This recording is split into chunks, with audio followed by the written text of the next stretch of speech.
move on to the second law, which is Charles' law. Okay, Charles' law. Right.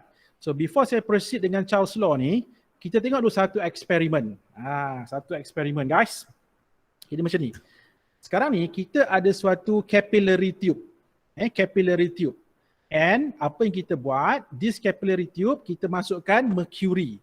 So bila you guys masukkan mercury, apa berlaku pada close end ni, ataupun pada bottom of this mercury, pada bottom of this capillary tube, akan ada udara yang terperangkap kan?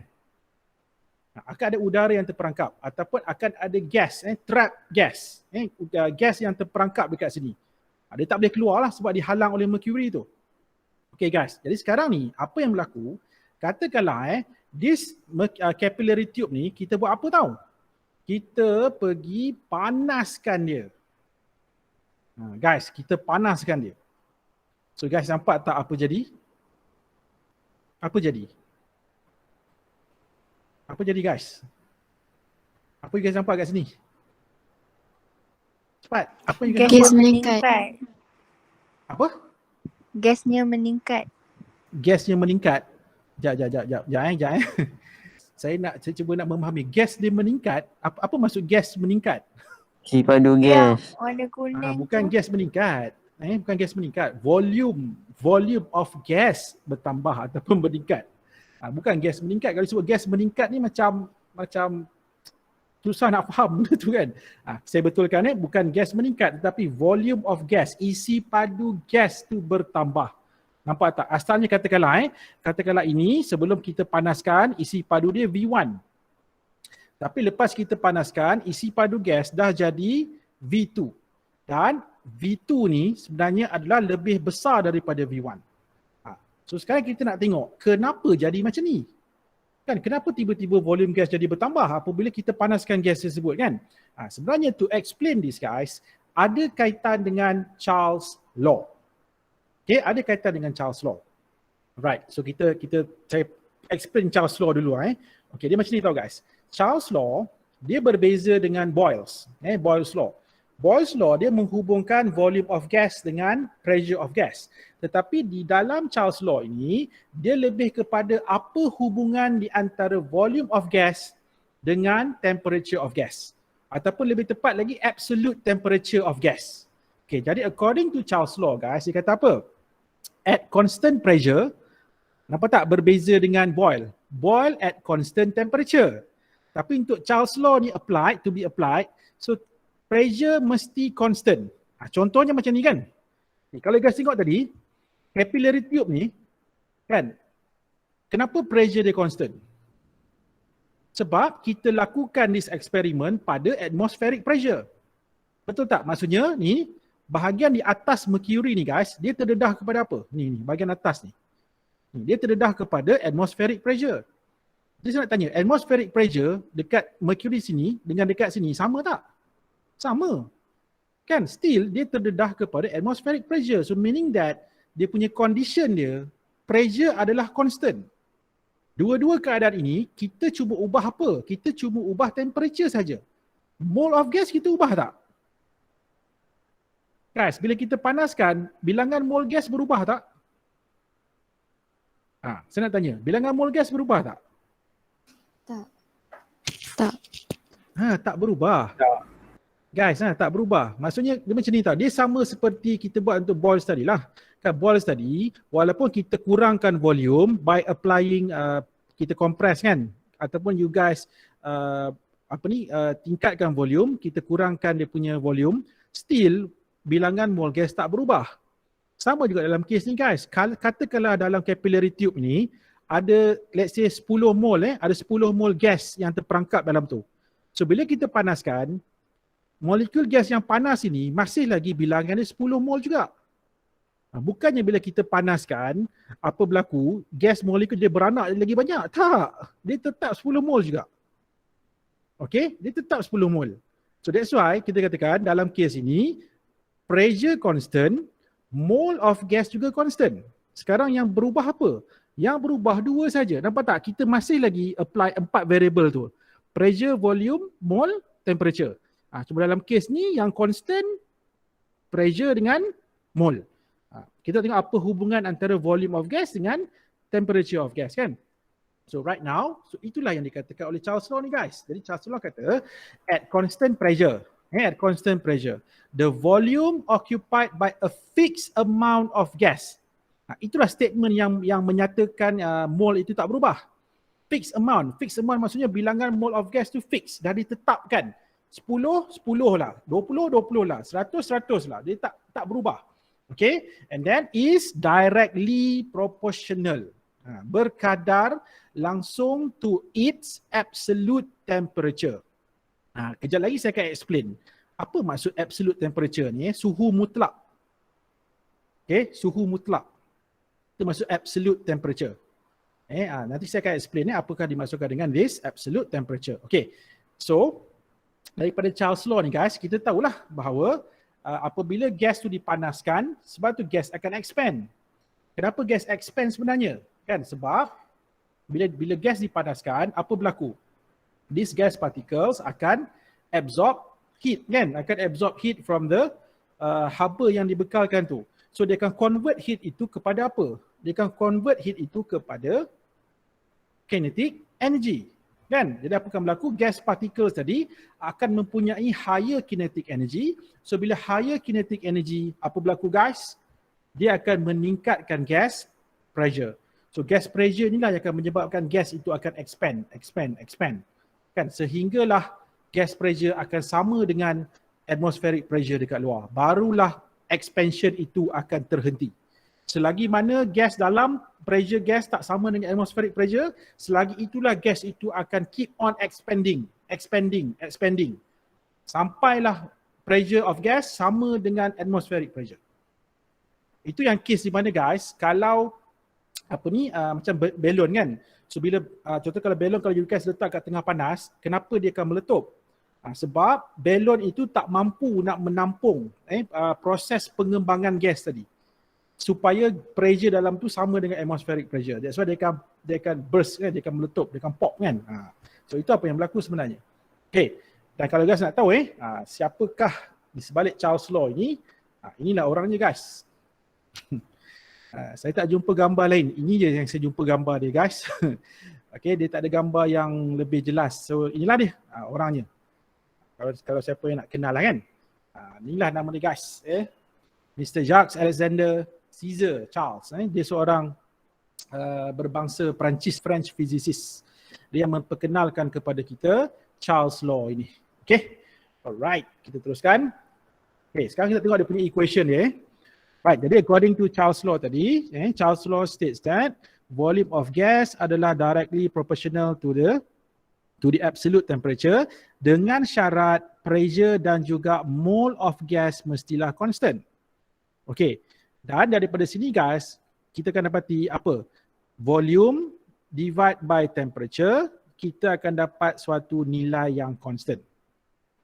Okay, sebab apa? Sebab pressure dan mole tadi kan constant. Sebab tu bila V divide by T, you guys akan dapat suatu nilai yang pemalar juga, constant.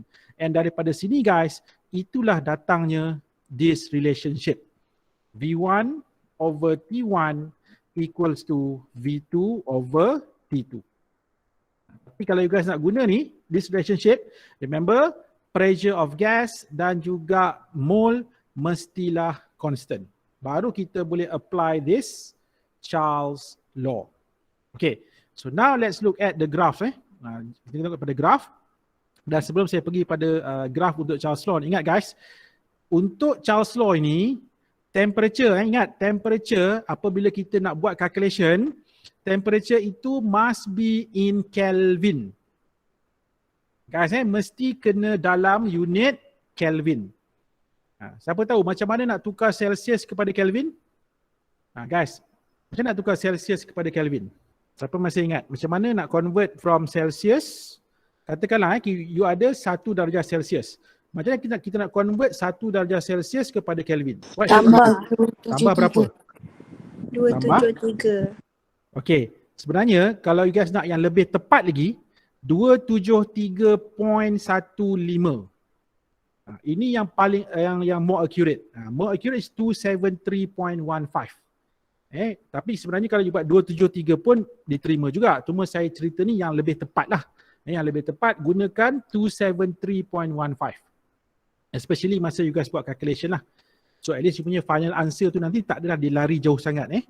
Okay guys, ingat ini adalah macam mana kita nak convert daripada Celsius kepada Kelvin plus 273.15. Daripada sinilah kita akan boleh kira the temperature dalam unit Kelvin. Okay, dan kalau guys nak tahu lah sebenarnya the unit Kelvin ni diambil sempena nama tu guys, Lord Kelvin. William Thomson Lord Kelvin ni. Maksudnya dia adalah seorang mathematician sebenarnya. Mathematician dan dalam masa yang sama juga dia adalah seorang fizisis, ahli fizik yang berbangsa Scotland, Scottish, daripada Scotland. Okay, terus sedikit tentang Kelvin. Right. So kita pergi pula pada graf guys. Okay, ini pun sebenarnya you dah buat You dah buat dalam amali. Ingat lagi tak yang ada graf yang kedua tu kan? Yang you guys kena extrapolate, you guys kena tarik sampai kena pada negatif 273.15 darjah Celsius. Ingat kan? Okay. Sekarang ni, katakanlah pertama sekali, kita plot graf yang pertama dulu. Let's say kita plot graf volume versus temperature, tetapi in Kelvin. Dalam Kelvin. Dalam Kelvin. So tadi kita dah bincang, Charles Law katakan apa? Volume of gas berkadar langsung dengan temperature dalam Kelvin ataupun absolute temperature. Okay, jadi sekarang ni that's why sekiranya kalau kita sketch ataupun kalau kita plot graph volume of gas versus temperature in Kelvin, kita akan dapat graph macam mana tau guys? Kita akan dapat this graph. Di mana kalau you guys extrapolate the line, dia akan kena pada this origin. Asalan ataupun apa ni? Dia akan kena pada 0 Kelvin. Ini 0 Kelvin 0 Kelvin. Okay. Ini kalau you guys plot ataupun sketch graph untuk temperature di dalam Kelvin. Tetapi let's say kalau kita plot graph yang sama, tetapi right now kita nak temperature dalam Celsius. Dalam Celsius. So that's why dalam case ini guys, kalau kita plot graph of volume versus temperature in Celsius, you guys akan dapat this graph. Bentuk sama, still linear. Okay, you akan dapat linear graph, cuma bezanya guys adalah nilai absolute temperature dia. Okay, sekarang kita tahu untuk graph yang pertama tadi kan, ini, this graph, the first graph ni. Okay, ini adalah 0 Kelvin. So 0 Kelvin tu apa guys? 0 Kelvin itu adalah yang kita sebut sebagai absolute zero. Absolute zero. Zero mutlak. Sifar mutlak, itu maksud absolute zero. 0 Kelvin. Dan 0 Kelvin, kalau kita convert kepada Celsius, dia akan jadi berapa? Negatif 273.15. Sebab tu kalau you guys tengok kat sini, kalau you guys plot graph volume of gas versus temperature in Celsius, you guys sepatutnya dapat straight line, dan kalau you guys tarik line tersebut, you guys extrapolate the line, bila kena sahaja pada paksi X ini, dia you punya line ini sepatutnya dia mesti touch ataupun dia mesti sentuh pada nilai negatif 273.15. You guys dapat tak masa buat amali hari itu? Dapat tak ni? Dapat ke tak dapat? Dapat tak? Sepatutnya dia sepatutnya menyentuh negatif 273.15. Sebab apa tahu? Sebab nilai inilah yang kita sebut sebagai absolute zero. Okay, absolute zero. Okay, saya nak cerita sikit tentang absolute zero So apa sebenarnya absolute zero ni? Absolute zero inilah nilai dia. Kalau dalam Kelvin, it is 0 Kelvin. Tapi kalau dalam Celsius, nilai dia adalah negatif 273.15 degree Celsius. So inilah nilai yang kita sebut sebagai absolute zero. Okay, jadi apakah absolute zero? Absolute zero ni adalah suatu temperature, apa tahu? Apabila suatu gas mempunyai zero volume. Guys, memang sounds like macam tak masuk akal kan? Gas ada zero volume. Okay, gas ada zero volume, tapi secara apa kita katakan hypothetical je memang macam ni lah. Itu maksud absolute zero. Sebab apa kalau guys tengok dekat graph ni, kalau dia start daripada 0 Kelvin, maksudnya volume ni berapa? volume dia adalah kosong kan. That's why kita katakan absolute zero itu adalah satu suhu ataupun satu temperature di mana gas mempunyai sifar isi padu. Gas tu ada tetapi isi padu dia kosong. Isi padu dia zero. Boleh bayangkan tak? Guys, boleh bayangkan tak benda tu? Sebab itulah guys, kalau guys nak tahulah sebenarnya nilai absolute zero ni tak pernah pun dicapai. Okay, tak pernah pun. Tidak ada seorang ahli fizisis ke ataupun mana-mana saintis lah dalam dunia ni belum ada lagi yang pernah buat eksperimen sehingga mencapai ataupun mencecah 0 Kelvin. Tak pernah guys. Okay, yang paling hampir pun yang saya baca lah, yang paling hampir pun dia boleh pergi setakat 10 kuasa negatif 9 Kelvin je. Ataupun 0.000 ada 9 kosong tu kan Kelvin, 1 Kelvin. Ni zero ni lah kalau kita convert kepada perpuluhan 0.000000009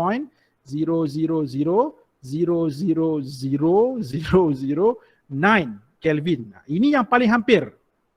Kalau 0 Kelvin tu tak pernah lagi, tak pernah sampai pun. Menghampiri adalah tetapi nak exactly sampai pada 0 Kelvin tu tak pernah ada lagi guys. Setakat yang saya baca tak adalah, tak tahulah kalau recently ada tapi saya rasa tak ada, belum ada lagi. Jadi itu yang paling hampir. So itu that's why dia katakan nilai absolute temperature ni sebenarnya dia adalah satu hypothetical value je. Kan? Mana kalau kita fikirkan secara logik pun susah nak capai sebenarnya. Okay guys jadi inilah apa yang kita sebut sebagai what we call as absolute zero. Okay. Ada apa-apa nak tanya tak setakat ini? Tentang this graph. Tak ada sih. Ada. Okay, saya tahu benda ni kadang-kadang dia agak susah sikit kadang you nak terima because saya tahu lah ini dia sebenarnya dia more to physics sebenarnya kan. Tapi tak apa tak ada masalah pun you guys belajar, cuba belajar kan. Okay. Alright, kita teruskan seterusnya guys. Ini tak ada apalah, ini pun sama saja. Just graph nak menunjukkan apa tahu guys. Kalau guys tengok dekat sini kan. Tak kisah apa nilai pressure tu kan. Apakah nilai pressure tu? Macam mana pun kalau kita plot graph volume versus temperature, dia mesti akan bermula daripada 0 Kelvin. Maksudnya kalau you guys tarik extrapolate the line itu, dia mesti akan sentuh pada nilai negatif 273.15 degree Celsius. Okay? Alright, kita teruskan seterusnya. Okay, seterusnya guys. So now let's look at your tutorial question number 2B. Kita tengok pula soalan 2B guys. Okay, semua dah bersedia? Alright. So refer to the diagram below. Okay. Okay, soalannya sekarang, explain how temperature affects the volume. Sekarang kita nak cuba relate dengan Charles Law tadi kan. Okay, so kalau guys tengok pada diagram ni, apa tak? Asalnya apa yang berlaku adalah kita ada suatu container. Okay, kita ada suatu container di mana container ni dia ada satu omboh lah dekat atas tu kan. And then pada temperature T1, dia bermula dengan temperature T1 tau. Okay. Pada temperature T1, apa yang berlaku adalah mula-mula sekali gas pressure dalam container sama dengan atmospheric pressure dekat luar. And then seterusnya apa berlaku? Kita panaskan. Kita panaskan container ni. So bila kita panaskan container ni, apa yang berlaku adalah gas particles di dalam container yang terperangkap tu, dia akan buat apa guys? Dia akan absorb heat. Dia akan absorb energy ataupun heat dan dia akan convert this heat kepada kinetic energy. Jadi bila kinetic energy bertambah, apa jadi guys? Gas pressure akan build up dalam ni tau. Maksud gas pressure tu akan bertambah. Kan? Dia akan bertambah. Sebab apa? Sebab molekul gas dah absorb energy, more energy, okay, diserap kan. Dan dia convert pula tenaga itu kepada kinetic energy, and then molekul-molekul gas ni, ialah bila dah tenaga tinggi kan. You guys bayangkan dalam ruang yang sempit tu, tekanan gas akan bertambah lah. Sebab gas kinetic energy tadi juga bertambah. Jadi pelanggaran itu akan makin kerap, betul tak? Okay. Bila pelanggaran itu makin kerap, so apa yang berlaku adalah pelanggaran yang terhasil ini dia akan menyebabkan gas pressure bertambah. Jadi apa yang berlaku guys, that's why kalau guys tengok dekat second diagram ni, apa yang berlaku adalah gas pressure akan jadi lebih tinggi daripada atmospheric pressure. So, bila gas pressure lebih tinggi daripada atmospheric pressure, apa yang berlaku dekat piston ni guys? So of course piston ni akan naik ke atas, betul tak? Okay, that's why piston tu akan naik ke atas. Dan dia akan naik ke atas sebab apa? Disebabkan oleh hentaman bam molekul gas yang melanggar dinding piston tu kan. Dia akan tolak. Okay, tolak naik ke atas sampai bila? Dia akan naik sehinggalah bila piston tu akan stop guys. Apabila tekanan gas di dalam sama kembali dengan atmospheric pressure dekat luar. Barulah piston tu akan stop. Selagi mana tekanan gas dalam tu selagi mana tak sama, selagi itulah piston tu akan naik. Okay, sampailah satu tahap dia akan berhenti, dan bila dia berhenti tu menunjukkan gas pressure dah sama kembali dengan atmospheric pressure dekat luar. Okay. Jadi sekarang ni itu yang kita nak explain sebenarnya. Okay. Jadi saya ulang balik sekali lagi lah. So sekarang ni macam mana how actually temperature affects the volume occupied by gas particles. Okay, dia macam ni. Pertama sekali guys, okay, what happened was as the temperature increases, apa yang berlaku guys apabila kita panaskan panaskan a sample of gas kan. So apa berlaku? Temperature akan increase. So bila temperature increase, what actually happened was the kinetic energy of the gas particles juga increases. Kan? So bila kinetic energy of the gas particles increases, so ini akan mempengaruhi apa? Ini akan mempengaruhi frequency of collisions. Collisions antara apa? Yang pertama, collisions between gas particle dengan gas particle. Begitu juga dengan collision between gas particle dengan wall of the container, ataupun dalam kes ini dia akan melanggar dinding piston tu tadi kan. Piston yang akan naik ke atas. Kalau dia langgar dinding bekas ada masalah, dia tak berubah, tak bergerak. Sekarang yang bergerak adalah piston tu. Omboh tu yang akan naik ke atas. Kan disebabkan oleh pelanggaran tadi. So ini apa yang berlaku, dia akan menyebabkan tekanan lah. Bila pelanggaran tu lagi kerap, tekanan akan makin tinggi. Dalam yang bahagian yang terperangkap tu, tekanan akan makin bertambah. Pressure increases. So bila pressure increases, that's why in order, kan sekarang ni asalnya gas pressure macam ni guys. Asalnya gas pressure dengan atmospheric pressure sama. Katalah tangan kiri saya ni, boleh nampak kan? Tangan kiri saya ni merujuk kepada gas pressure, tangan kanan saya merujuk kepada atmospheric pressure. Asalnya sama macam ni. Tetapi bila kita panaskan, apa berlaku? Gas pressure jadi lebih tinggi daripada atmospheric pressure. Jadi sekarang ni apa yang gas ni akan buat? Dia kena kekalkan balik supaya gas pressure ni kembali semula sama dengan atmospheric pressure. Jadi you guys kena faham sekarang ni gas pressure dah berubah. So macam mana nak samakan balik gas pressure dengan atmospheric pressure? That's why dia kena increasekan volume. Betul tak? Sebab bila dia increasekan volume, apa berlaku? Dalam Boyle's law dah katakan, kalau volume makin bertambah, apa jadi pada pressure? Pressure akan berkurangan. Sebab tu dalam kes ini, kan bila pressure dah bertambah, untuk dia nak maintain balik, sebab dalam Charles law ni guys, pressure mesti constant. Nampak tak? Pressure mesti constant. So macam nak constantkan balik pressure supaya sama dengan atmospheric pressure, so that's why dia akan increase the volume. Nampak tak? Increase the volume. Bila volume bertambah, so automatically gas pressure tadi akan kembali semula sama dengan atmospheric pressure. Tapi bukan bermaksud gas tu yang berubah, tak. Yang berubah adalah volume itu. Volume of gas itu yang berubah. So that's why in this case guys, in order to maintain the pressure, that's why volume occupied by the gas particles must be increased. Dia perlu increasekan the volume supaya dia boleh constantkan balik pressure tadi. Okay, so inilah dia yang kita katakan macam mana gas temperature mempengaruhi volume of gas. Okay tak everyone? Boleh sir. Boleh sir.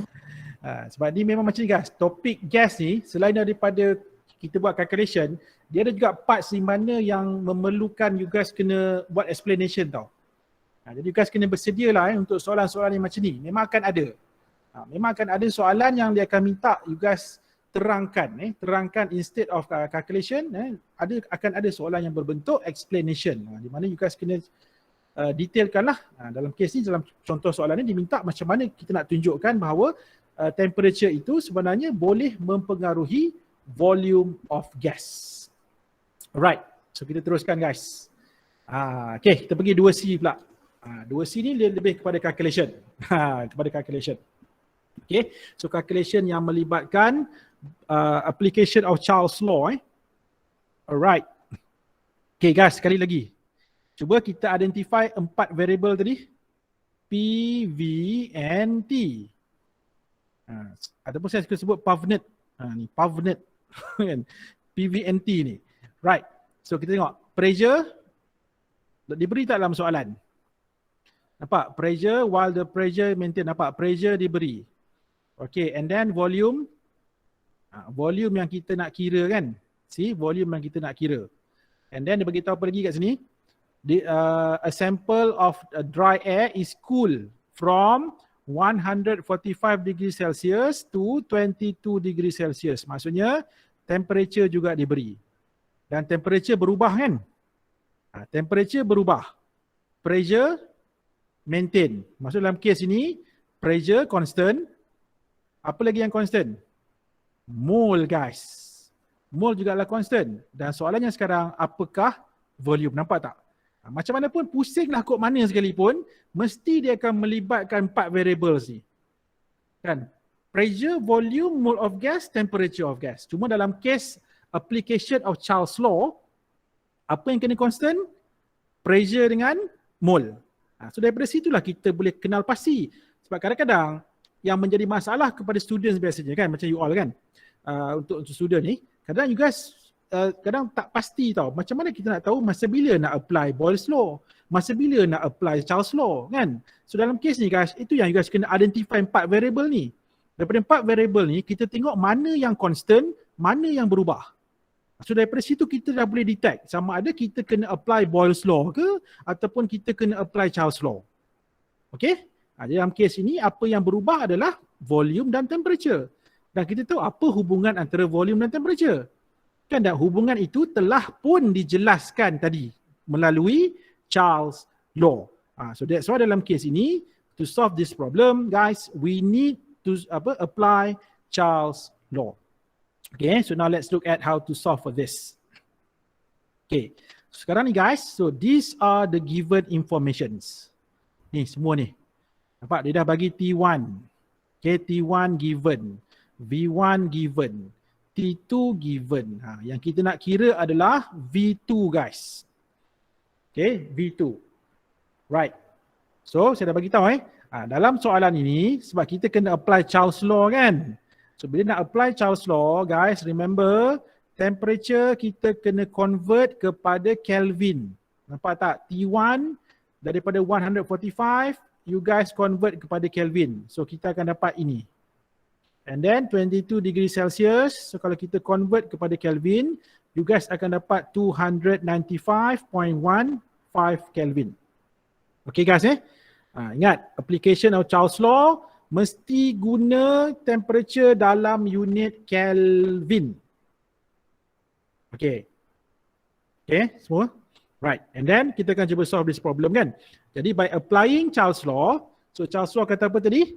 V1 over T1 equals to V2 over T2, right? So apa kita akan buat guys? Simply you just substitute lah.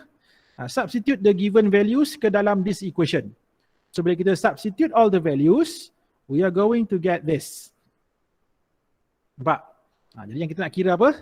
Yang kita nak kira adalah V2 ni. Okay, final volume. And then you guys solve for this. Cuba kira dapat berapa. Saya nak you guys kira dulu. So kalau kita based on this calculation guys, dia punya volume tu akan dalam liter lah. Okay, dalam liter. Di mana kan nanti Kelvin dengan Kelvin ni cancel. Ni Kelvin dengan Kelvin cancel. So kita akan dapat unit yang tinggal adalah liter. So how many liters? 65.6 Master. 65.6. Betul. Yes. Okay, so the answer is 65.6 liters. Okay, good. Correct. So yang lain semua dapat kan? Okay, soalan 2D. So be careful guys because here the temperature was given dalam is given dalam Celsius, and since kita akan apply Charles law kan. So Charles law you guys kena convert kepada Kelvin So be careful with the temperatures. Okay, kalau you guys baca soalan ni kan, sebenarnya dalam soalan ni pun dia dah bagi clue dah kan apa. Mula-mula dia dah bagi dah pada kita dia punya hint dia. Nampak tak? Pertama sekali kata apa? Under constant pressure condition. Nampak? Constant pressure. So kalau constant pressure ni, which law? Charles lah kan? Sebab kalau ball yang constant bukan pressure kan? Yang constant adalah temperature. So that's why dalam case ini kita akan apply Charles law guys. Adakah yang dah ni? Yang dah jawab? Sir. Fakrul tu ya? 0.90 Kelvin. 2.9 127.90. 127 Kelvin. Okey, jangan kita tengok. Yang lain pun sama ke? Okey, kita cuba tengok kita cuba tengok. Betul tak jawapan tu? Okey, nampak? Sekarang ni ini yang diberi pada kita lah. Okey, kita diberi temperature pastikan tukar pada Kelvin, and then volume V1 9.6 liters, and then T2, and then V2 3.4 liters. Okey. Kalau you guys tengok dekat sini kan, dalam soalan ni dia bagi tahu apa? This hydrogen gas is cooled. Disejukkan. So kalau disejukkan, apa akan berlaku pada hydrogen gas? Dia akan berlaku contraction. Dia akan berlaku kalau bahasa Melayu apa? Contraction, pengecutan. Dia akan contract, masuk contract lah, contraction, berlaku contraction. Kan? Tapi kalau gas dipanaskan, dia akan berlaku expansion. Dia akan expand, dia akan mengembang. Tapi kalau gas itu disejukkan, dia akan menguncup. Bukan mengecut, menguncup. Menguncup kan, dia punya apa perkataan yang betul lah. Dia akan ataupun kita kan dia akan berlaku contraction. Jadi bila berlaku contraction, apa jadi pada volume? Sebab tu gas tu dekat sini, daripada 9.6 liters volume, bila disejukkan, gas hidrogen ini, dia punya volume dia berkurangan kepada 3.4 liters. Kan, nampak? Sebab apa? Sebab the temperature drops. Kan, suhu jatuh. Sebab disejukkan, jadi maksudnya apa? Maksudnya T2 yang kita nak kira ni, nilai dia guys, mesti kena lebih rendah daripada T1. Jangan pula you guys dapat terbalik. Kalau dapat terbalik, itu kita buat pemanasan. Bukan kita buat penyejukan. Kan? Dalam kes ini T2 mesti lebih rendah daripada T1.